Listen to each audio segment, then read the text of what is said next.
For my chapter, I got chapter 11, African American Club Women's Resistance to Oppressive Public Policy in the Early 20th Century.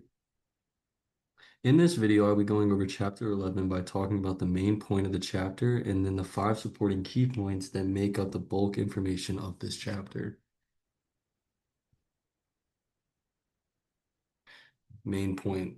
To start off this chapter mainly goes over the resistance and political activism of African American women during the Jim Crow era, highlighting their efforts to combat racial and gender-based oppression. This reading highlights both the struggles and challenges these African women had to face while dealing with oppression during this time.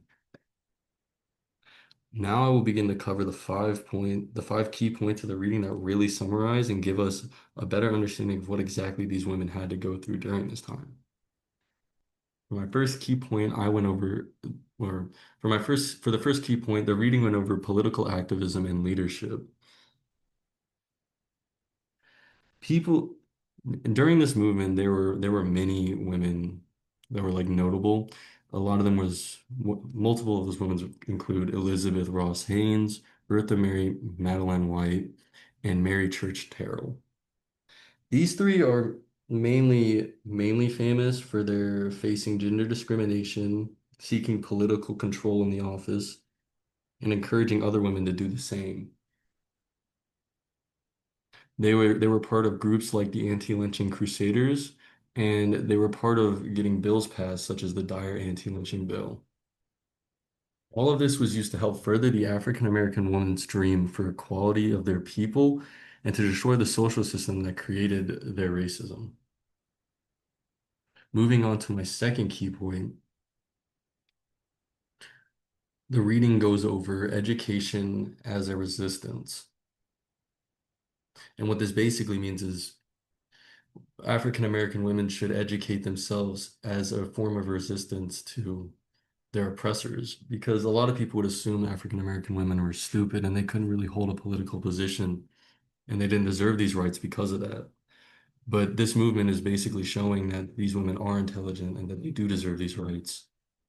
And this was one of their ways of showing it. A couple of the names we've read before were also part of this, but new names such as Lucy Laney, Mary McLeod Bluth, Virginia Randolph, and Jane Porter Barrett also had a lot of influence during this era by their efforts through education central to their activism. They promoted race pride, intellectual readiness, and community uplift for their people. They created settlement houses, reading rooms, and community libraries for their people as well, because these kind of places were not allowed to every single person around, especially not for an African American woman during this time. They even encouraged recording history of their own so they would have stories to tell to their future generations. Moving on to key point three, the reading went over media and print culture. In this in this section, we learned about Ida B. Wells Barnett, and she used investigative journalism and publications to expose the truth about lynching, such as the lynch law in Georgia. She used newspapers and platforms in order to spread her findings and readings to multiple people. So the US citizens had like a broader idea of what was really happening to these women. And then we also had Amy Jaquaves Garvey, who used her editorial role to educate and politically engage women throughout her entire state. So, and publications like this pushed through Jaquaves, created networks for Black women to communicate with each other and share information that they had learned. Moving on to key point four, the reading went over professional organization and legal resistance.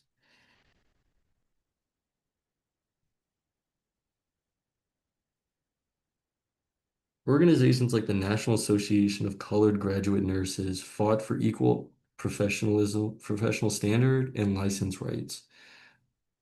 We even learned about Lori Andrews, who challenged discriminatory nursing boards and advocated for equal opportunities with Black women. And this basically is going over how African American women during this time were very oppressed, especially in the job market, and they weren't really given a lot of opportunities to make money in America, which was very unfair at the time because you have these new people coming into America for an equal opportunity, and they weren't being treated equally by anyone else in the state, much less the government. And now for the final key point that the reading went over, public speaking and mobilization. This basically was Black women advocating for other Black women to, get active in this issue and go out and push for their rights so they can be equal with everyone else in the US. And this was basically just these like African American women telling other women that they need to help them and like focus on this issue. And we even get to see more leaders of these movements like Maggie Lena Walker, Madam C.J. Walker, and Mary Church Terrell, which used speeches to encourage economic self-resilience, racial unity, and political activism.